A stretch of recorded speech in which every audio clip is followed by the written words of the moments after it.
Welcome. Good morning to the Sober Heathen podcast. I'm the Sober Heathen. I'm Scott. Very excited for today. Um Reading this content looks like it's going to be another great guest. Things are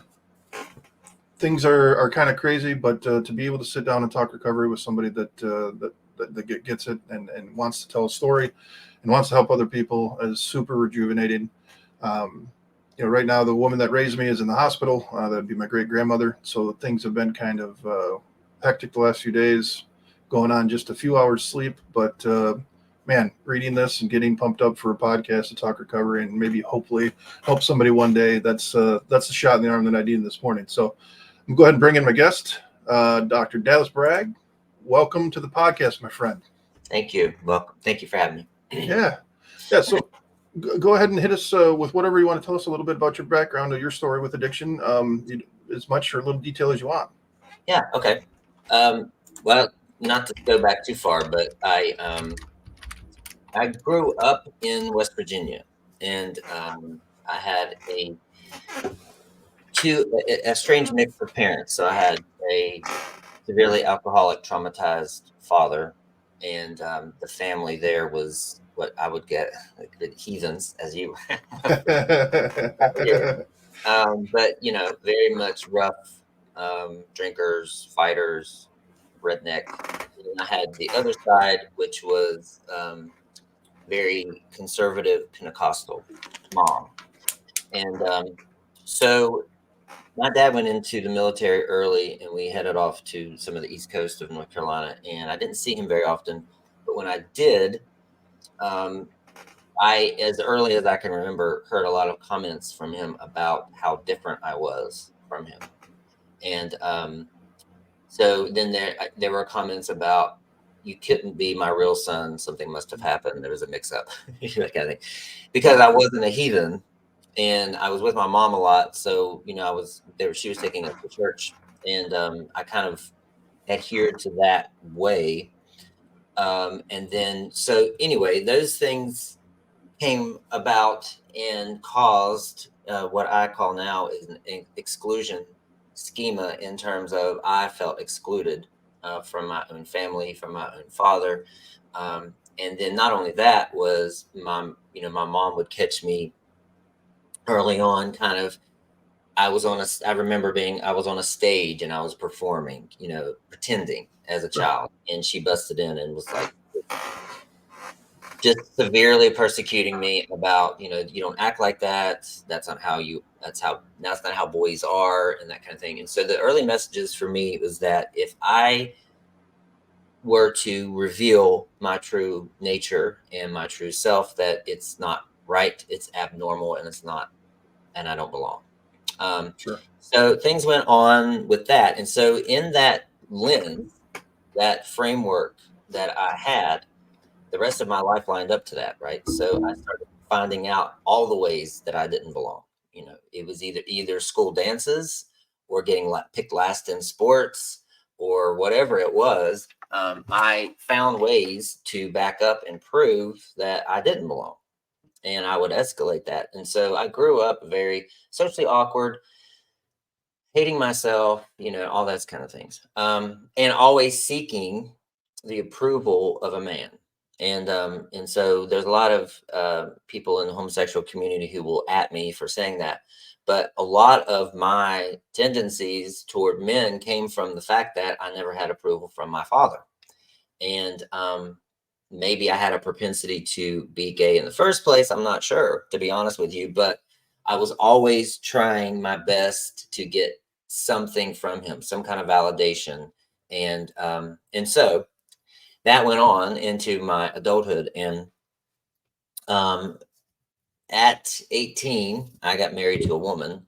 And that was my way of kind of feeling safe, because I was going out into the world and I couldn't be myself. So I had to play along with the church, and also believe that I had a demon, so it was always seeking ways to get this demon exorcised from me, so that I would, completely like women and stop looking at, stop looking at men. So anyway, so that I dove into a marriage and kids, and lost myself, but my self-worth was coming from giving everything to them, and I became an enabler. Eventually I became suicidal. I went into a mental hospital for a while, and that's when I finally started to tell people that I was having homosexual tendencies, as they call them in the church. And so we started to try to pray that away. It didn't work. So anyway, so I ended up coming out at late. So I was 35 when I came out. Left my left my wife. Had the kids every other weekend. But that's when I thought I could finally be myself. This is my chance to let everything out and be who I am. And all I knew about gays were Will and Grace and what I saw in the news in terms of the pride parades, right? So in my mind, being gay was like a pride parade. There was rainbows and glitter and celebration and all that stuff. And I had a rude awakening when came into that world, because again, so I could have had a different experience coming out if I still didn't believe that I could be myself. I still didn't believe that I was Sure. always going to be left out. I was always going to be excluded. Everyone's going to not like me. And so I had that experience. It was very clicky. It was very prove yourself first. There was comments about what I was wearing. Then I started getting feedback from other men that I was too effeminate. And I was like, wait a minute, I've been hiding my effeminate nature all my life, and now I can't be effeminate either still in the gay world. What is going in there? And so I went into this spiral emotionally of, where am I ever going to feel right and Right. accepted in myself? And so that's when I discovered crystal meth. And crystal meth is rampant in the gay community. It's kind of an undercover, hiding in plain sight drug. I mean, it's everywhere all the time. And there's an app. It's a hookup app for gays, Grinder. And basically with Grinder, you can see any gay man within any range. Like, he could be a mile away, 2 miles away, 3 feet away, but it's a radar. And at any time you can get on there and find crystal meth and parties of men doing crystal meth, and it's all sexual. So anyway, I ended up getting into that crowd because it finally felt like I belonged somewhere, but I didn't realize Sure. I had money. I had Sure. money. I at the time I had received my doctorate. I was teaching MBA courses. I was working for a law school. I was making six figures. Wow. And this kind of, I remember thinking the first time I did it, wow, I finally found myself. Yeah. That you could be sexually free. It didn't matter what you acted like. It was all just, you were sex zombies. And, all these hot guys were into me. And so it was like, I finally got it. And I dove into that head first. And not probably, but within 3 years, I had been fired. I had been arrested for meth possession 4 times. I had lost my house, been evicted, and lost my car, of course. And I was using IV.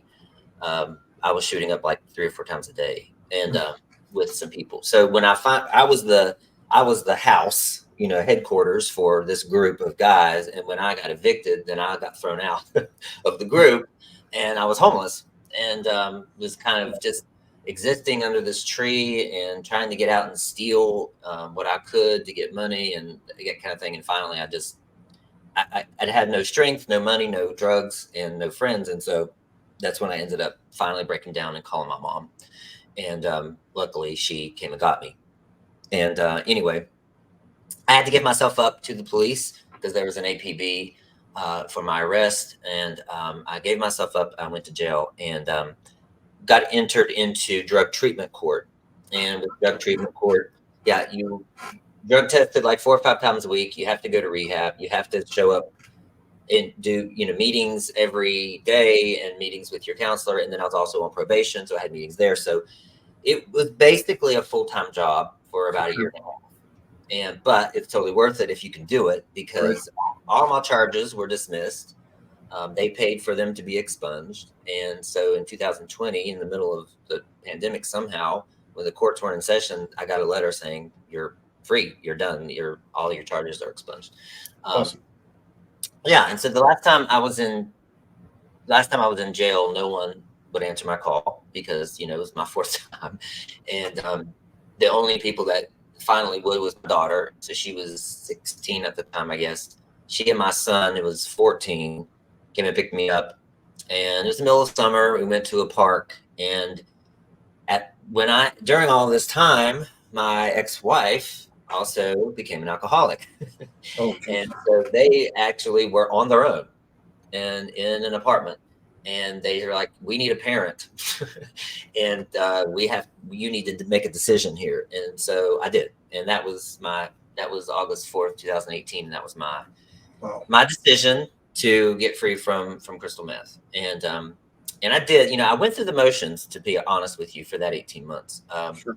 I had to be sober, but it cleared my head enough that I got into, I didn't resonate with the 12 steps. Just didn't jive with it. I had to go because I had to, but I got into a spiritual community, and I discovered plant medicine, which is actually where my sobriety took a sharp turn, and was able to to be free from crystal meth. And now, I've turned back after 5.5 years of being sober from crystal meth, able to turn back and be a sobriety coach for other gay men who are trapped in this crystal meth epidemic. Yeah. Yeah. Wow. Well, thank you, man, for sharing that. That's great. And I'm glad you're doing what you're able to do now. It's Lindsay's clapping over here in the comments. No, it's for different reasons, but they're kind of similar. I've said it before too. My parents weren't around. I was raised by my great grandmother, so they would show up or they wouldn't show up. They'd say they'd show up and they didn't show up. So I kind of had issues with that too. Like, why don't they want me? And kind of reading through your stuff too, it's like from the ages 1 to 7 you learn a lot, and that's what a lot of things were going on from 1 to 7 for me. And then I found alcohol, and all of a sudden I could talk to the pretty girls. I could talk, I was fitting in, and alcohol gave me everything that I was missing, all those things, or it filled the voids and I didn't have to feel the pain. So I can relate to that quite a bit, man. I can really relate to that.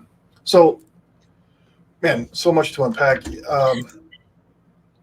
So the 12 steps. So what got you? You got your doctorate. What? Yeah. So I got my doctorate in executive leadership, and I wanted to go into nonprofits. So, and I did. I went into the nonprofit world after I got sober for a while, and I was helping homeless veterans find housing and jobs and things like that. Awesome. And that was in honor of my dad. So, I grew up with such anger and resentment toward my dad. And he was a severe alcoholic, physically abusive, emotionally abusive. And I thought sexually abusive, which is a whole other rabbit hole, in terms of how we remember incorrectly. Most of our memories are not reality. Most of our memories are seen through the lens of whatever this belief is in the back of our mind. And so I had a fantasy memory so that I could somehow blame him for the way that I was. Plant medicine actually helped me see that memory as it really happened. Really? Yeah. And it collapsed a whole story, because I latched on to this story, this victim story of, yes, my dad molested me, blah, blah, blah, but he didn't. And so when this came about and I realized that I was trying to latch onto this victim mentality and latch my blame onto him, it collapsed that story and set me free from it.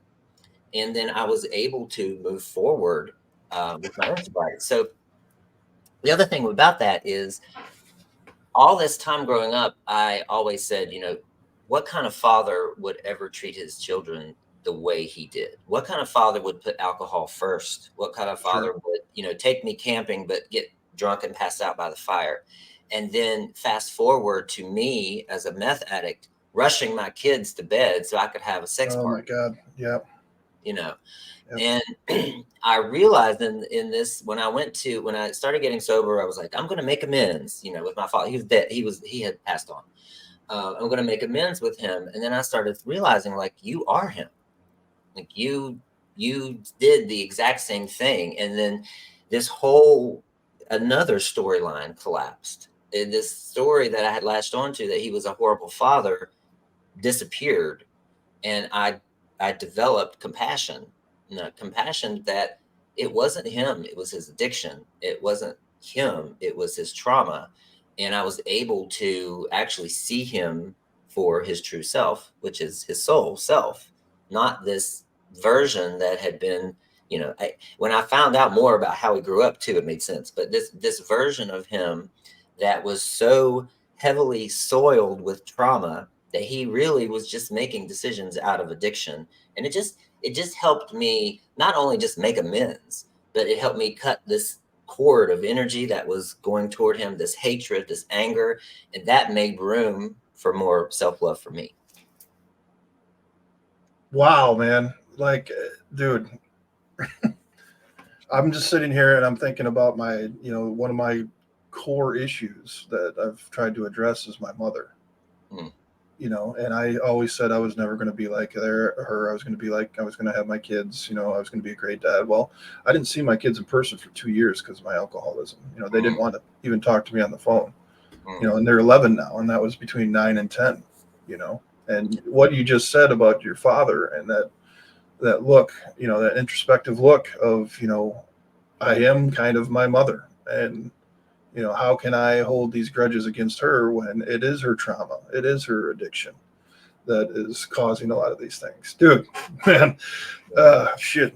This is a little heavier than what I thought it was going to be, but that's great stuff, man. I mean, you're right. You're right. Yeah. That's really good introspective look at it. Yeah. And it's paradigm shifts. It's perspective shifts. All spiritual growth, any kind of growth, mental, spiritual, emotional, is just perspective shifts. And so in shifting that perspective of him, I went back and all my memories were new because I saw it as him reacting from his trauma and stopped taking it personally because nothing was personal. Nothing. Fuck. Yeah. Nothing in life is personal. Sure. So yeah. Well, there's something else that you said that I can relate to as well. I grew up because of my mother, a story my mother told me, and little memories that may or may not be true of being molested by one of my many stepfathers. And that really fucked with me too. And then come to find out within the last year or two talking to my mom, it was never him. It was apparently his sister. I don't remember any of that, but I can't remember any of it, period. I just know what I was doing as a young child that only teenagers do. I'll just say that and leave it at that. You know what I mean? Like, there are signs, and I've been told by psychiatrists and stuff it probably happened. But anyway, it's it's really interesting about making up the memories, to kind of fulfill, to give explanation, right? Yeah. Yes. Yeah. Yeah. And seeing them through this lens of whatever your belief is. Like, for mine is Sure. I will never be accepted was my belief, and whatever it is, it's some version, as all addicts have some version of I am not enough. Sure. Or whatever that is. I am not pretty enough, or I'm not smart enough. I'm not whatever enough. And I'm not enough. And so I'll never be, my true self is not enough, and I'll never be accepted for who I am. And so if you can invert that, to I am wonderful the way I am, and then look back at your memories, but also look forward to see, then everything kind of changes, so for me, I noticed, we talked about triggers earlier or emotional activations. Yeah. I started to notice that even not getting an email or a text back, would feel like a knife in my gut. And I would spiral emotionally. And people would say, you're insecure, you're too sensitive, blah, blah, blah. But when I dug into that, meditated on it, went to the plant medicine, and really focused on what emotion was in my body when I didn't get that text back, tune into that emotion and ask myself, when did I feel that the first time? When I felt it the first time, it would take me to some situation, some situation with my dad, always, of vying for his attention, but not getting it. And that's what really was bothering me. It's not that person and not that text. So I had to really go in and heal that, and collapsing those timelines and collapsing those stories helped me to see that, when I didn't get a text back, it doesn't bother me anymore, because I know it's not personal, for one thing, but it doesn't evoke that same emotion either. Right on. Yeah. Well, and so you talked a little bit about, in one of the readings, I was trying to find it so I could quote it, but you talk about thinking versus emotional, and from what I read from it, you're talking, dive into the feelings and how those are affecting you. I was in treatment. I was kind of on another mindset. Like, if I could remove my emotions, well, first of all, I wouldn't be human, and that would suck. But imagine all the great decisions I would have made, if I could just use my thoughts and eliminate the emotions. So yeah, addressing those emotions. Talk a little bit about the difference between thinking and emotion. Yeah. Okay. So typically the mind is here for us to reason. It's kind of if you could, I don't know how woo you want to get, but it's a 3D function for us as sleepwalking earthlings, to use your mind to reason things. What should I eat today, or whatever? And so you can't think your way out of a trauma, and you can't think your way out of being sober, of it being sober either, because it's just it's a baseline reptilian function. But what we're moving into as a society, as a collective, is getting in touch with what our bodies are telling us. Emotion, the heart. The heart is actually the center of the body. I mean, if you know anything about heart math, if you can get your heart feeling safe, then it regulates the rest of the body. The brain actually listens to the heart. The brain isn't even in control of the body. The heart's in control of the brain, who's in control of the body. So what I mean by that too is just not only feeling into the emotion, but allowing it. And this is what, it was a huge healer for me, was when I felt anger. There's a messages out here in the sobriety recovery community and the spiritual community, to, when you feel angry or you feel down, go straight to gratitude. Yeah, but look at the house I live in, or I'm sober, and just start thinking of all the things you appreciate, and that's all fine and good, but not when it's bypassing, letting that emotion run its course.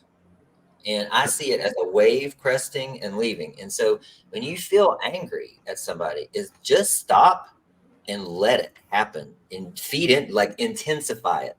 Yeah. Like I'll dive into it. Yes, I'm effing angry at this person. They did this, they did this. Like, I will feed it and let it go. And it rises up. Sometimes I'm crying. I was at a restaurant. This was actually not even long ago. I was at a restaurant and I got a text that triggered me. And I just sat there and I felt it, and I was crying, and it was just shaking. And then it crests, it rises, and then it leaves. Yeah. But the emotions are supposed to do that. We aren't Yes. supposed to suppress them, right? Because if you do, they're just going to come back stronger and stronger and stronger. Yes. It's like putting them under a pressurizer. That's the part that I don't think we're taught to do. And it's not the main lesson. Is it's all about gratitude, feeling good, and appreciation, and that's great in its place. So in everything we do, we have to think about, what is the motivation of doing this, right?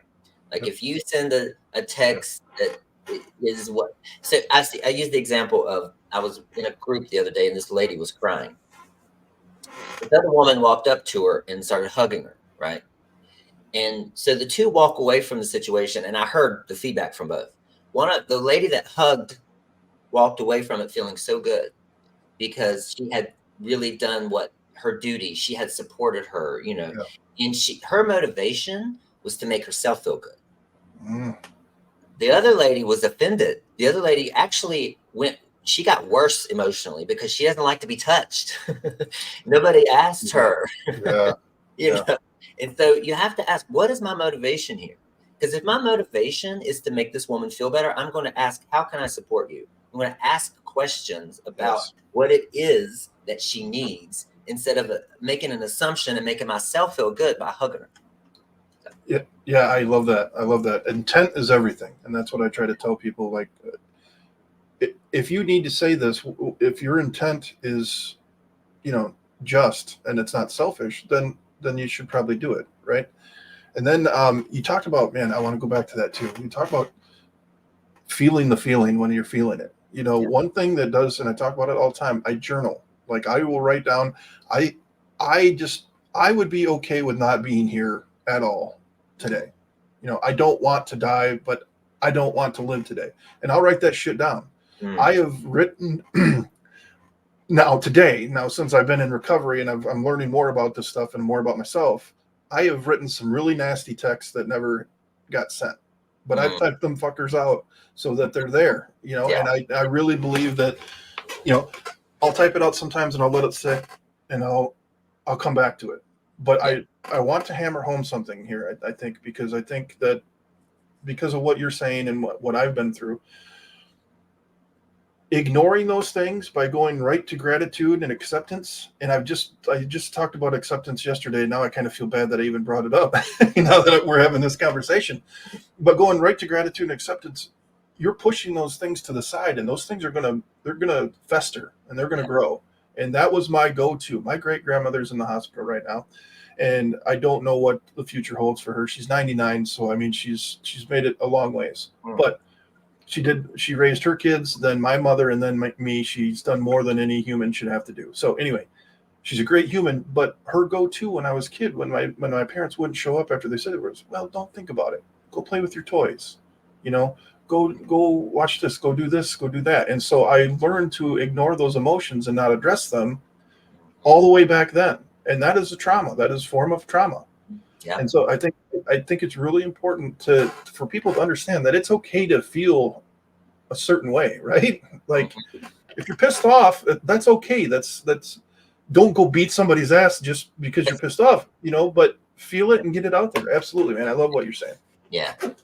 Yeah. We just, in getting into the energy work that I do with my clients too, is, there's so much energy that is stored in our body, and it comes out in all kinds of different ways. And I follow Gabor Mate a lot, and Yeah, there's this book, The Body Says No, when the body says no, and he talks about the physical manifestation of some of this.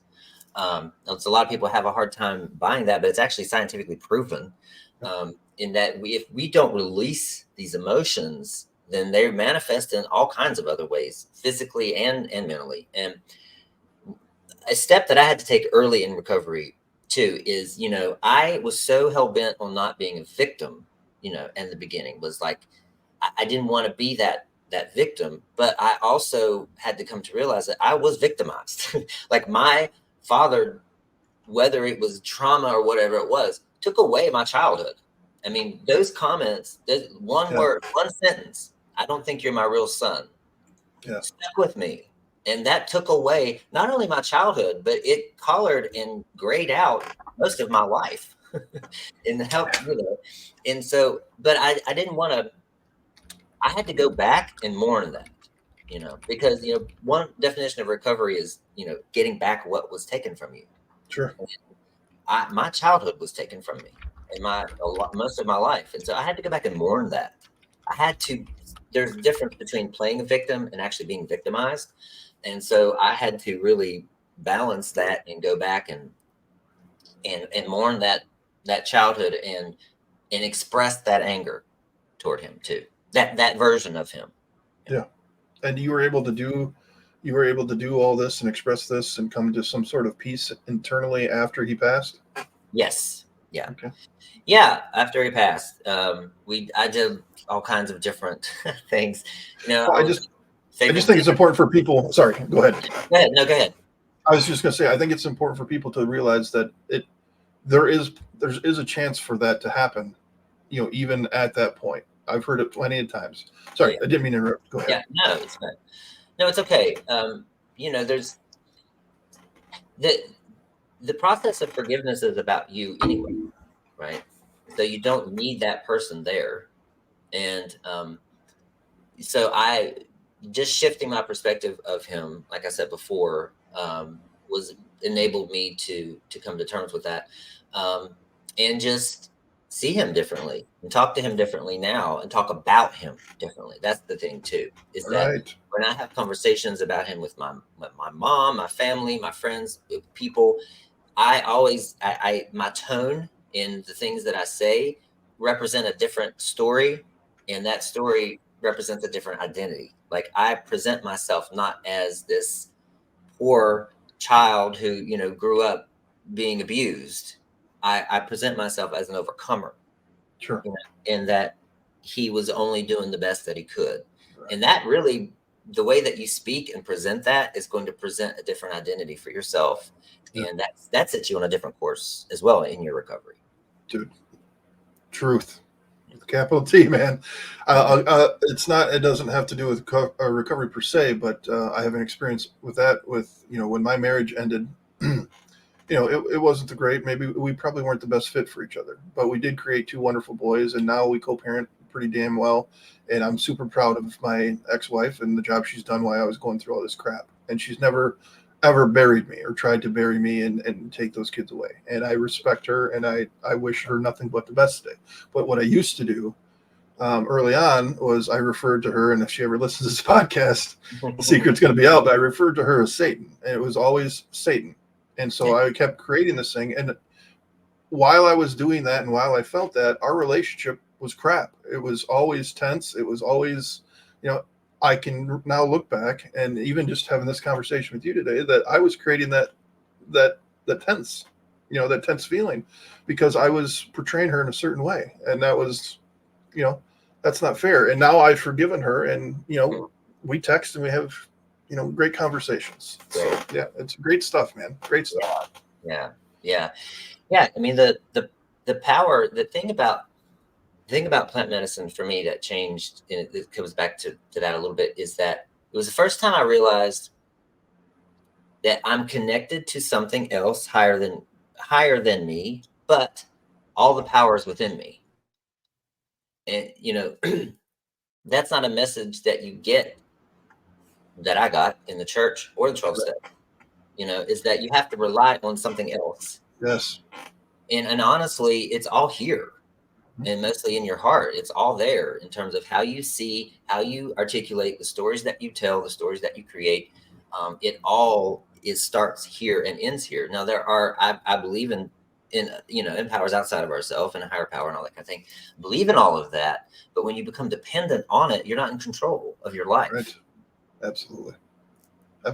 And that's the same thing with me. They see they're two different entities, but they're saying the same thing, that you have no power and you'll never have that power. And I feel like, man, that's not coming from a good place on the inside. I have to have some sort of power. Like, I get some hardcore people from the AA field coming after me sometimes because I say I'm not powerless over alcohol anymore because I can walk past it in the store and let it sit there. It's not doing push-ups. That's the fantasy world, right? It's like, it's not going to get into my body unless I go over there and pick it up, which I would be then giving the power to myself to make that choice. It's still coming from me. You know what I mean? Yeah. So very true. It's very true. Yeah. So so you got a website, talk about your website and what you offer if you want to, and then kind of plug that a little bit. Okay. So I've been coaching for over a year now, and I've been every coach imaginable. It's always been sobriety of some sort. I was in empowerment, sobriety. I was this, I was that.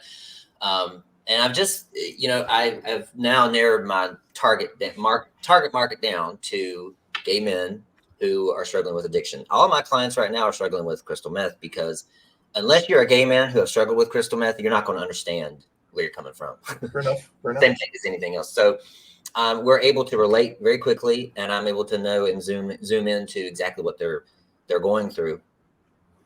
So I do offer coaching for addiction, but it's right now I'm focusing on the gay male crowd. I really want to get a light shined on what's happening with crystal meth, because crystal meth in the gay world is different than it has its own quality, as every drug does, but it has, like I said, there's an app. There's several apps you can use. You can find it anywhere in the country within an hour. There's parties going on always, anywhere. There's a Zoom channel, several Zoom channels where you go and you're using with other men around the world. So you can be doing that from your bedroom or wherever.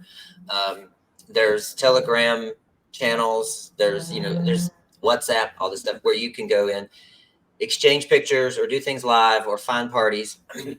And basically the drug zeroes in on men who have a high level of trauma, who are insecure, who, there's there's a big problem in the gay world, and I mentioned being ridiculed for being effeminate, with internalized homophobia. You're still not over not being able to be yourself, so you are scared to be seen with or get triggered by a man who acts like a woman. You want a man who acts like a man, because then people won't know, and it feels safer for you to be with a manly man. And so there's so many layers to all of that, and meth takes all of it away, right? And meth lets you explore this sexual side of yourself that you couldn't before, because before you would feel shameful about it.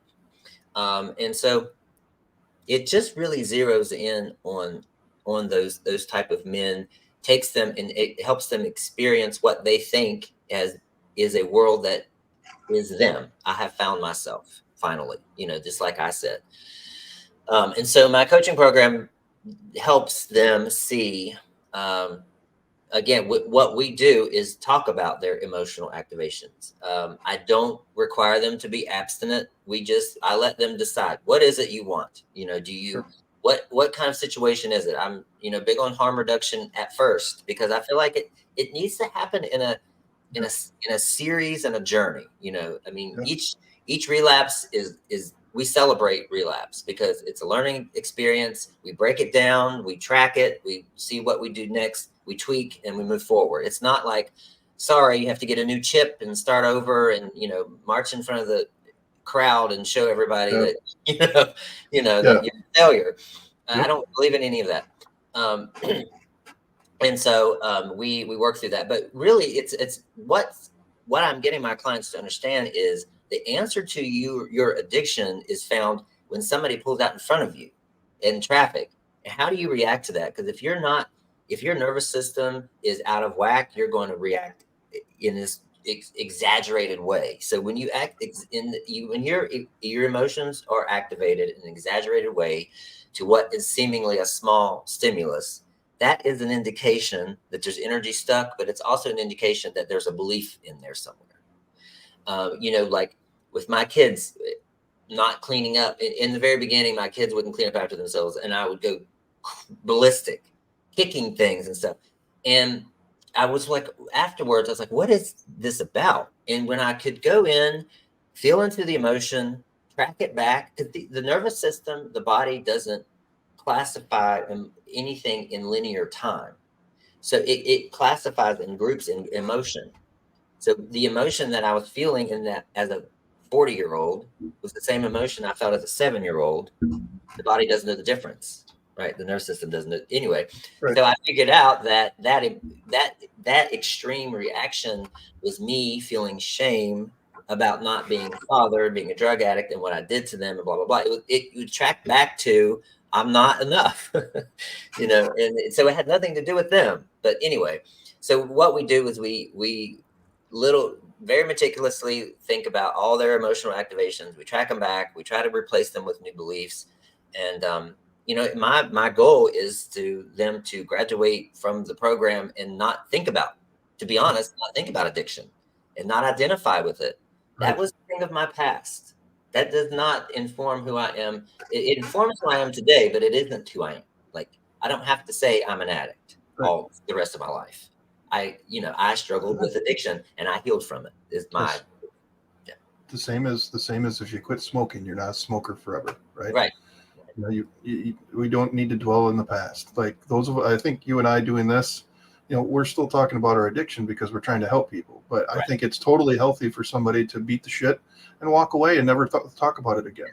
That's totally that's a healthy living in my opinion. You know what I mean? If you're not trying to help people and you're just walking around, oh, I'm an alcoholic and I got 40 years and Right. I'm just coming here to drink the coffee. Sorry, I don't want Well, to. no, yeah. I mean, one of the first meetings I went to, NA meetings, this lady it was a speaker meeting, and she talked about, being sober for 20 years. But then she went on to describe this saga of her life. It was just like always just triggered and wanting to use, and but at least I'm not drinking and drugging. It's all these fucking cliches that they throw out all the time that do no good. And I just left the meeting. I was like, is that my life? Do I have to struggle with this for the rest of my life? I have to think about meth every day. No, they missed the part in the big book where it says alcohol is but a symptom, right? Yeah. So just taking away a symptom doesn't solve the problems. That's the part that a lot of people miss. Yeah. But dude, I think your message is awesome, man. So, if anybody listens to this that wants to reach out, are you just helping people locally, or do you have? I know you have a website or whatever. Yes. My website is www.drdallasbragg.com. I've all my clients are virtual and they're around the world. Actually, yeah. Awesome. Yeah. So anybody wants to, if you know of anyone or that is struggling, if you have a gay family member or gay friend who is struggling with addiction, it's probably crystal meth. Well, I'm so glad that you came on, man, and you have this out there to help people, that might be feeling the same way you do. That's why we have to talk about this stuff and we have to get our stories out there. Somebody has to, not everybody, because I know not everybody wants to share it, but those willing to do this is so important. So, I was just looking at the distribution numbers on my podcast, and I didn't even think about Apple Podcast, and there's people out there listening on Apple Podcasts. So hopefully somebody hears your message today that they either need the help or they know somebody that does, and maybe they can reach out to you and they can start to a better life, man. It really is a better life, and there is a chance to beat this shit, no matter who you are. That's right. Thank you. Yeah. Well, thank you so much, man. I keep up posting the good content. This was a lot of fun. I like to keep these right around 40 minutes because I think that's people's attention span. And I think, man, I don't want to ruin it. This has been great. So thank you, Dr. Dallas Bragg, and please reach out if you need anything. If you're listening to this, reach out to him and see if he can help you. So thank you very much for having me. Yeah, this was awesome. Oh, I get to mark off North Carolina, right, on my map. So another push pin. Hell yeah. So, all right. Have a great day and a great weekend. And thanks for listening, everybody. Bye-bye.